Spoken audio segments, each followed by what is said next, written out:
అక్కడ జిల్లా కాంగ్రెస్ అధ్యక్ష పదవికి ఎందుకంత క్రేజ్? స్టేట్ వద్దు లోకలే ముద్దని ఇందుకు జిల్లా నాయకులు బహిరంగంగానే చెబుతున్నారు. ద్వితీయ శ్రేణి నాయకుల మధ్య పోటీ చివరికి సీనియర్స్ మధ్య మనస్పర్ధలకు కారణమవుతోందా? వాళ్ళు కూడా డి అంటే డి అనే పరిస్థితి వస్తోందా? ఏదా జిల్లా? అక్కడున్న ప్రత్యేక పరిస్థితులేంటి? నల్గొండ జిల్లా కాంగ్రెస్ అధ్యక్ష పదవికి యమా డిమాండ్ ఏర్పడింది. త్వరలోనే స్థానిక సంస్థల ఎన్నికలు జరగబోతున్న క్రమంలో డీసీసీ అధ్యక్షులకు మరిన్ని అధికారాలిచ్చేందుకు సిద్ధమవుతోందట ఏఐసీసీ. అదే జరిగితే రేపటి రోజున టికెట్ల కేటాయింపుల కీలక పాత్ర ఉంటుంది గనక ఆ పోస్టుకు యమా క్రేజ్ ఏర్పడిందట. అన్ని జిల్లాల్లో అదే పరిస్థితి ఉంటుంది కదా, ఇక్కడ మాత్రమే ఎందుకలా అంటే మా జిల్లా కాస్త ప్రత్యేకం అంటున్నారట స్థానిక కాంగ్రెస్ నాయకులు. రాష్ట్రంలో ప్రభుత్వం ఏర్పడిన నాటి నుండి కార్పొరేషన్ పదవుల మీద సీరియస్గా దృష్టి పెట్టిన నల్గొండ నేతలు తాజాగా రూట్ మార్చి డీసీసీ పీఠం దక్కించుకునేందుకు పావులు కదుపుతున్నారట. అంతేకాదండోయ్, ఇటీవలే కాంగ్రెస్ అధిష్టానం పలువురికి రాష్ట్ర స్థాయి పార్టీ పదవులు కట్టబెట్టింది. ఇక్కడి నాయకులు కొందరికి ఆ ఆఫర్ ఇచ్చినా వద్దనుకుని మరీ డీసీసీ రేసులో ఉన్నట్టు చెప్పుకుంటున్నారు. జిల్లా కాంగ్రెస్ అధ్యక్ష పదవి కోసం ఆశావహుల ప్రయత్నాలు ఒకెత్తైతే మా వాళ్లకే ఇప్పించుకోవాలంటూ సీనియర్స్ చేస్తున్న ప్రయత్నాలు మ్యాటర్ని మరింత రక్తి కట్టిస్తున్నాయి. వ్యూహ ప్రతివ్యూహాలతో పొలిటికల్ హీట్ పెరుగుతోంది.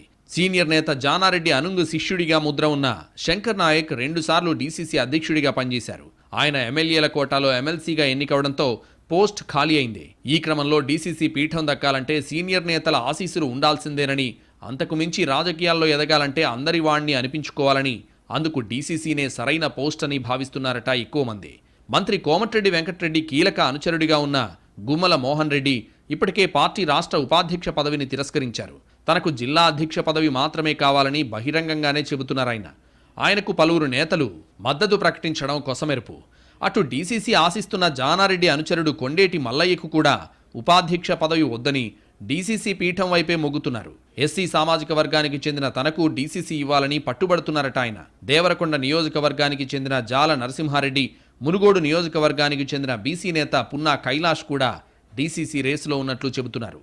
నిన్న మొన్నటి వరకు ఈ పదవిపై పెద్దగా ఆసక్తి చూపని నేతలు ఇప్పుడు రూట్ మార్చి ఓ రేంజ్లో పైరవీలు మొదలు పెట్టడం వెనుక పెద్ద కథే ఉందని అంటున్నారు సొంత పార్టీ నేతలు. రాబోయేది స్థానిక ఎన్నికల కాలం. పార్టీ బీఫామ్స్ అన్నీ డీసీసీ అధ్యక్షుడి చేతుల మీదుగా పంపిణీ అయ్యే అవకాశం ఉండడం వల్లే ఈ క్రేజ్ అన్నది విస్తృత అభిప్రాయం.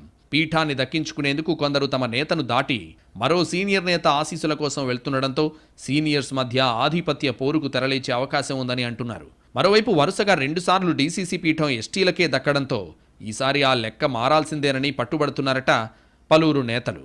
ఈ విడత ఓసీలకే ఇవ్వాలని కొందరు, బీసీ ఎస్సీలకు అసలు అవకాశమే ఇవ్వరా అని మరికొందరు పార్టీ పెద్దలను నేతలు ప్రశ్నిస్తున్నట్టు తెలిసింది. ప్రస్తుత పరిస్థితుల్లో డీసీసీ పీఠంపై కూర్చుంటే చాలా లాభాలుంటాయని భావిస్తున్నారట ఎక్కువ మంది. అందుకే మంత్రి కోమటిరెడ్డి వెంకటరెడ్డి పార్టీ సీనియర్ నేత జానారెడ్డి చుట్టూ ప్రదక్షిణలు చేస్తూ ఒత్తిడి పెంచుతున్నట్టు సమాచారం.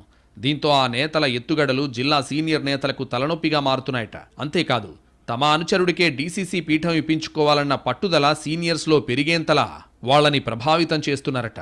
దీంతో డీసీసీ పీఠం ఎవరికి దక్కుతుంది, జిల్లా సీనియర్ నేతలు ఎవరి వైపు మొగ్గు చూపుతారు, కాస్ట్ ఈక్వేషన్స్ ఏ విధంగా ఉంటాయన్న ఆసక్తి పెరుగుతోంది. అలాగే మంత్రి కోమటిరెడ్డి, సీనియర్ నేత జానారెడ్డిలో ఎవరి పంతం నెగ్గుతుంది, ఎవరి అనుచరుడికి ఆ అదృష్టం వరిస్తుందంటూ రకరకాల విశ్లేషణలు చేస్తున్నాయి జిల్లా రాజకీయ వర్గాలు.